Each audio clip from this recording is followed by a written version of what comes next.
just drank from some dude you don't even know. Yeah, and I suppose you know every cow you've eaten. What the kind of question is that? I ain't never f***ed a cow. Oh, it's a metaphor, idiot! F*** you, Fanger.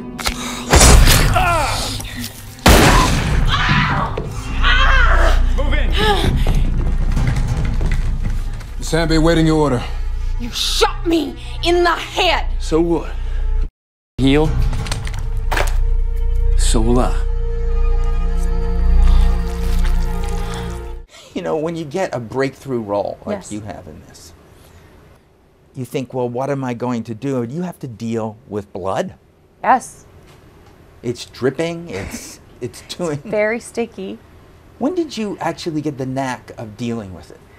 Did it come right away to you? Certainly by third season, I had cried enough blood tears at that point. I had eaten enough people that I sort of knew what the deal was. And you know, we sort of planned it out of, you know, oh, well, if we shoot this half of the scene first, that'd be better because it'll be easier to match the blood later on. So it's a lot of sort of making sure things work out scheduling-wise, actually. What does the blood taste like? We have a lot of different bloods. We have a mouth blood that's kind of a minty, almost chocolatey flavor, and then there's a lot of just Caro syrup.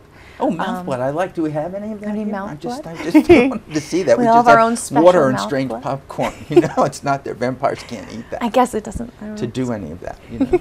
What was the toughest thing for you to play as Jessica? I mean, you're 17 forever. I will say the a lot of the Hoyt and Jessica breakup was very difficult because Jim Perrick and I are very good friends and we love working together, and we had invested a lot in creating this love story of Jessica and Hoyt. And I remember I was very resistant in the beginning to even do it. I didn't want to break up with Hoyt. You know, like I just didn't want to do it because I didn't want to stop working with Jim and I didn't want to ruin all those good feelings. But as we got into it and we committed and we started to see just what a great storyline it was, how meaty it was, the directions that it took both of our characters into a much darker territory, which for an actor is always sort of more fun to play. We really jumped on, but there was a while there when I would read the scenes and I would just cry, and then I'd get to set and I would just cry, and the camera's on my back and I'm still crying. You know, it's one of those kinds of things. They're wonderful, but they're so challenging at the same time. You're talking about this, and you've learned, I think, in playing her, to be kind of fearless. Were you always this way? When you were growing up, you grew up in Brooklyn? No, I'm a very fearful person. I'm still very fearful today, other than my acting. That's really what I love about acting, and I think why I gravitate towards. I'm so cautious in my real life, and I'm so risk-averse. But in acting, in fiction, you can do anything, and there are no consequences outside of that world. So it's fun to go into that world and test the limits. I'm much more brave in a fictitious script, in a different world. Well, I had read something about you where you had said when you were growing up you were bullied in school. Yes, quite a bit. What they do to you? Again, nothing, thank goodness, nothing physical. I know some people deal with physical bullying, which is unacceptable. Mostly just emotional, and I would get a lot of notes and prank phone calls and people saying cruel things in the hall, that kind of thing. Could say a cruel thing to you. I was probably kind of annoying. Now that doesn't justify it, you know, but I was a little theater kid, so I would, you know, sing in the hallways, and I was very anti-cool, and I still am, actually. I feel like anything that's cool sort of means that something else is uncool, and that makes me uncomfortable. So anything that was super cool, I sort of went, no, that's horrible, get it away from me. And I think that I sort of opened myself up to be an easy target. Well, I'm always fascinated by that step that you make when you say basically you kept to yourself, you were lonely, you had this kind of feeling that you say, okay, but I'm going to be an actor. Yeah. I'm going to do it. Well, and I think Judi Dench used to say that acting is the shy person's revenge. I always loved that quote. It's it. It is, in a way. Take over. It's a shy person's revenge. It's a place for you to express yourself in a way that maybe you didn't feel you were allowed to. Do you guys all live in fear sometimes where, you know, you're going to head into season 6? Oh, like, and you say, am I dead? I live in fear of stakes. I read every page looking for wooden stakes and hope that my name isn't next to them.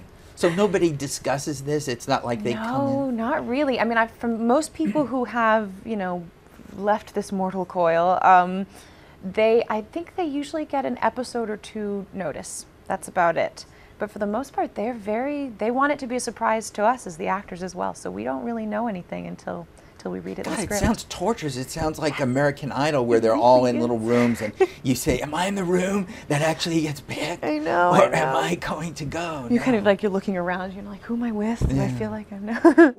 Well, now, branching out from True Blood, I saw you in what I think is a terrific movie called Ruby Sparks. Yes, Yeah. I love Ruby Sparks. It's such a really nice movie. Thank you. I think it's a great film. And you're not in it in every scene. Very little bit at the end. But it's a really good scene. Thank you very Yes, much. it really is. I'm very proud of that movie, and I'm very proud of Zoe, you know, the writer and the Zoe lead actor, Kazan, Zoe yeah. Kazan. She did just a fantastic job, and I'm just grateful I got to be even a tiny piece of that movie. So is that where you would like to go when you ever have a day off? Yeah. I don't know. What do you do when you have a day off, when you have one? Well, you know, right now we're on hiatus. I'm working hard to see if I can get some work before we go back. And I love these sort of smaller, quirky films that are trying something a little different. Those are definitely some of my favorites. And I also, you know, I started in theater. I would love to go back and do some theater. That was really where I started and the path that I envisioned for myself. And hopefully I can step back on at some point. Were you doing all kinds of theater? Was it musical theater? Was it Primarily classical theater, honestly. Some modern works, but I did a lot of sort of early 20th century works, and then a lot of Shakespeare and Shaw and that kind of stuff. So you could take on anything. Well, I mean, it's certainly classical works help prepare you to take on They anything do. because they're They're very challenging. Yeah, it really is challenging. Yeah. Well, actually, I equate a lot of what I did with Shakespeare to True Blood because it has those shifts of extreme. You know, in Shakespeare, you're in love with the guy on page 1, and then you want to kill him on page 5, and you have to sort of just figure out how to get there. And True Blood has those shifts.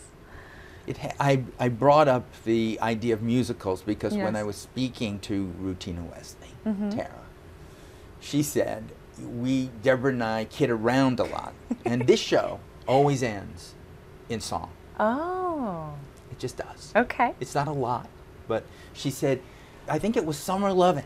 I think she said the two of you were Singing doing Summer Grease, Lovin'? but you can leave us with any song? any Oh my moment goodness. of song. I think we should do like Gershwin. We should do something very nice. Fine. Let's see. The world was 100 to 1 against me. The world thought the heights were too high to climb. But people from Missouri never incense me. No, I wasn't a bit concerned, for from history I had learned how many, many times the worm has turned. They all laughed at Christopher Columbus when he said the world was round. They all laughed when Edison recorded sound. They all laughed at Wilbur and his brother when they said that man could fly. Ford and his Lizzie kept those laughers busy. That's how people are. They laughed at me, wanting you. Said I was reaching for the moon. But oh, you came through. Now they'll have to change their tune. They all laughed at, oh, I don't know, now I'm losing it. That was it. It didn't matter. Okay. They're never going to laugh at you. That was beautiful. Thank you. That was beautiful. Deborah Ann Woll, thank you so Thank you much. so We much. almost got a Deborah Ann Woll concert. I It forgot was, the words and then but I got it was nervous. great to do that whole verse and that intro. I was thinking, who does that? That was great. Well, thank you. Yeah.